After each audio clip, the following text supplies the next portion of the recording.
Yet another day, yet another shooting. Innocent black man shot again tonight. This is not the story of Alton Sterling. That story we covered on the show today. No, right afterwards, another shooting, Falcon Heights this time. And it's an African American guy in a car. They pull him over for a broken taillight. And his girlfriend starts taping after the shooting.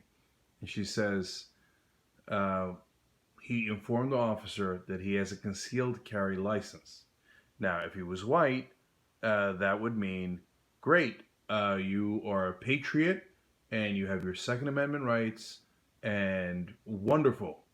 If you're black, you're about to get shot. So he informed the officer, just like he's supposed to. I have a concealed carry permit. I am a licensed holder of a weapon. I have one on me. Now the cop said, okay, give me your ID. He goes to get the ID and he's shot. Now, some discrepancy on whether the cop told him to get his ID and he was shot, or the cop told him to put his hands up, and as he was putting his hands up, he was shot. So, either way, the cop shot him 4 times, he's dead. You see him die pretty much, another slight discrepancy, they said that he died at the hospital. You see him at least lose consciousness in the video. He's conscious in the beginning and then appears to have died afterwards, but he might have just been unconscious. But now, 2 sets of questions here. One is everybody saying, like, oh, well, how do you know it's about race? How many innocent black people have to get shot before you conclude that it might be about race? And they say, oh, well, a white guy would have been shot under similar circumstances. Are you kidding me?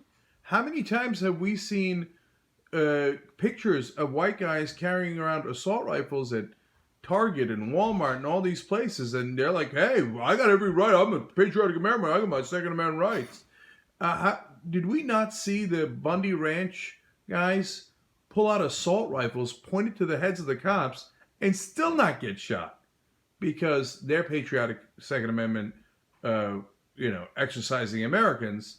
But if you're black, you have seconds to live, if that much. Even if you've got a license to carry that weapon, Second Amendment doesn't apply to you. Second question.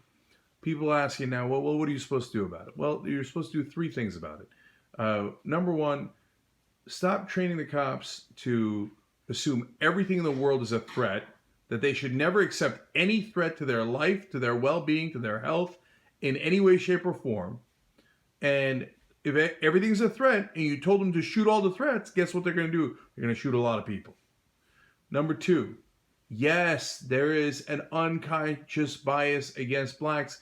Every single study in the world has proven that. So, for example, black teens are shot and killed at a rate of 21 times more than white teens. It's not an accident. It's an unconscious bias. Some idiots online now are like, oh, it was a Chinese cop. I don't know if that's true or not. So it can't be racist. No. You're missing it. It's not, was a cop a white person and hated all black people? That's not what it's about.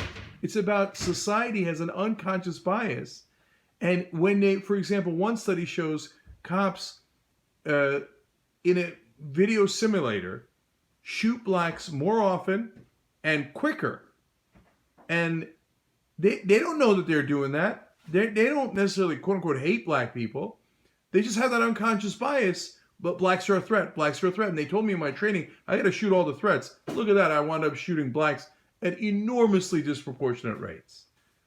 And then finally, look, conflict of interest of the local cops investigating themselves is so obvious, so preposterous. Yeah, no, you should not have the local cops and the local prosecutors that work with those cops investigating those same cops. You should have federal investigators and federal prosecutors. So at the minimum, you remove that obvious conflict of interest so that sometimes somebody might be punished for killing someone innocent, even if they're a cop. So maybe those same cops would think twice about shooting someone else because it might actually affect their well-being.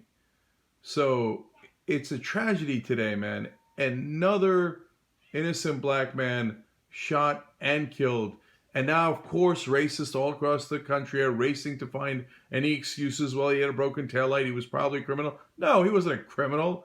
Even his poor girlfriend, seeing her boyfriend dying there, has to remind the cops that he's not a gang member. Why do we even have to do that, man? Why do we have to say that about every black man who's shot who was innocent? You know what he was? He was a supervisor at a cafeteria at a local school. Come on, man. So, yes, black people are tired of it. Yes, they should protest. But it's not just black people. We're all tired of it, and we should all protest. Because we need to have the cops protect and serve us, not to kill us.